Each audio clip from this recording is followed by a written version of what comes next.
को भी खत्म करता है, वर्टिकल साइलोज और हॉरिजॉन्टल साइलोज सबको खत्म करता है और एक टीम अपने आप पैदा हो जाती है। आपने इतने सालों से काम किया होगा, लेकिन यहाँ G20 के समय रात रात जगे होंगे, बैठे होंगे, कहीं फुटपाथ के आसपास कहीं जाकर चाय ढूंढी होगी।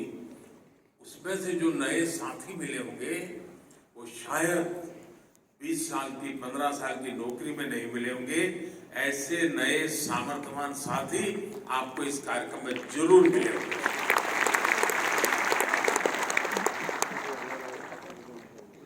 और इसलिए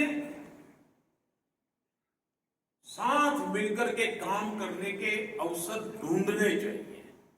अब जैसे अभी सभी डिपार्टमेंट में स्वच्छता अभियान चल रहा है, डिपार्टमेंट के सब लोग मिलकर अगर करें, सचिव भी अगर चैम्बर से बाहर निकल करके साथ चले, आप देखिए एकदम से माहौल बदल जाएगा।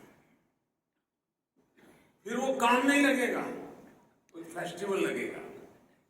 चलो आज अपना घर ठीक कर रहे हैं, अपना दफ्तर ठीक कर रहे हैं, अपनी ऑफिस में फाइलें निकाल कर रहे हैं, इसका एक आनंद होता है। और मेरा हर किसी से, मैं तो कभी कभी ये भी कहता हूँ, भाई साल में एक आध बार अपने डिपार्टमेंट का पिकनिक करिए, बस लेकर के जाइए कहीं नदी में, 24 घंटे के लिए साथ में रह करके आइए।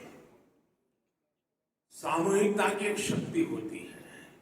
जब अकेले होते हैं कितना ही करें, कभी कभी यार मैं ही करूंगा क्या, मेरे ही सब लिखा हुआ है क्या, तनख्वाह तो सब लेते हैं, काम मुझे ही करना पड़ता है। सब अकेले होते तो मन में विचार आता है, लेकिन जब सबके साथ होते हैं तो पता चलता है जी नहीं, मेरे जैसे बहुत लोग हैं जिसके कारण सफलताएं मिलती हैं, जिनके कारण व्यवस्थाएं चलती हैं।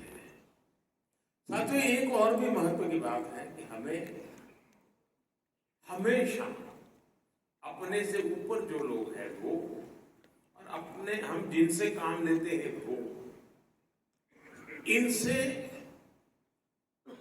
हायरार्की और प्रोटोकॉल की दुनिया से कभी बाहर निकल करके देखना चाहिए।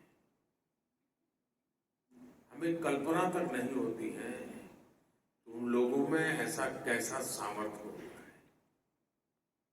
और जब आप अपने साथियों की शक्ति को पहचानते हैं तो आपको एक अद्भुत परिणाम मिलता है। कभी आप अपने दफ्तर में एक बार एक काम कीजिए, छोटा सा मैं आपको एक गेम बताता हूँ, करिए। मान लीजिए आपके यहाँ विभाग में 20 साथियों के साथ आप काम कर रहे हैं, तो उसमें एक डायरी रखिए एक दिन, और 20 को बारी बारी से कहिए, या तो एक बैलेट बॉक्स जैसा रखिए कि वो उन 20 लोगों का पूरा नाम,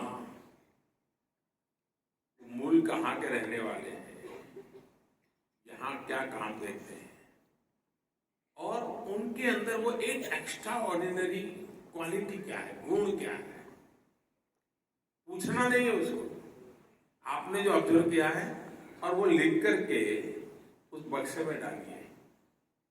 और कभी आप 20 लोगों के वो कागज बाद में पढ़िए, आपको हैरानी हो जाएगी कि या तो आपको उसके गुणों का पता ही नहीं है,